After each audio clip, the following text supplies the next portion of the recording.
Videos are available in internet mode. మీరు చేయాల్సిన పని ఇంటికి పోయిన ఒక పాఠం ఒక చాప్టర్ చెప్పదలుచుకుంటే దాంట్లో ఏమేమి వీడియోస్ నేను డౌన్లోడ్ చేసుకోవాలంటే లక్ష్యం.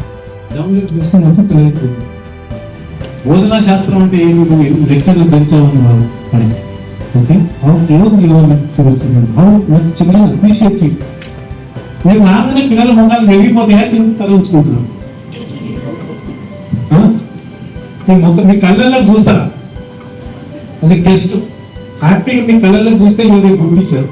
ఎవరు మీ కళ్ళల్లో దేని లేదు చూసలేదంటే మీరు చాలా భయపెట్టే టీచర్ అని పిల్లలు చాలా స్మార్ట్ ఉంటారండి. మంచి పిల్లలు.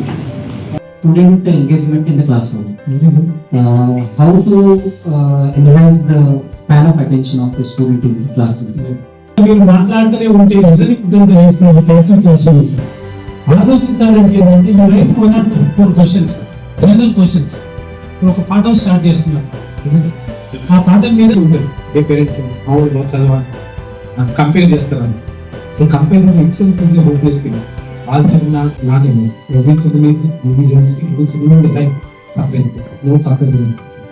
కాబట్టి వాళ్ళు చెప్పాలి we will take care your children are okay, we will support him, don't worry అని చెప్పాలి. అసలు ఇంట్లో కొంచెం మంచిగా ట్రీట్ చేయాలి.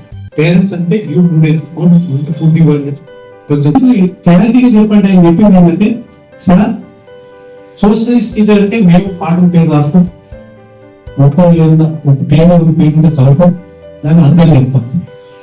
మరి లాంగ్వేజ్ టీచర్ కూడా సోషలిస్ట్ టీచర్ చెప్పినట్టే పాఠం చదివి ఒక పేరా చదివి 2 పేరాలు చదివి అర్థం చెప్తే లాంగ్వేజ్ టీచర్ చదువుతుంది. సోషలిస్ట్ లాంగ్వేజ్ ఏమి డిఫరెన్స్? వాళ్ళు చదివించడం నేర్పాలి కదా. First in case of English nobody speaks English at home and there is no much speech even your school children also they కావచ్చు. ఇవన్నీ మ్యాపింగ్ స్కిల్స్ పిల్లలకి ఎంతో ఊరికి వినడానికి అలవాటు చేస్తున్నాం. కానీ ఒక విలేజ్ మ్యాప్ లేకపోతే ఒక స్కూల్ మ్యాప్ గీయండి రా అంటే పిల్లలు గీస్తారు, ఎట్లా గీసినా పర్వాలేదు. నిజంగా ఒక యాక్టివిటీ ఇవ్వాలి పిల్లలకి, ఒక టాస్క్ ఇవ్వాలి. ఇవి mapping skills, drawing and making models, కాగితాలతో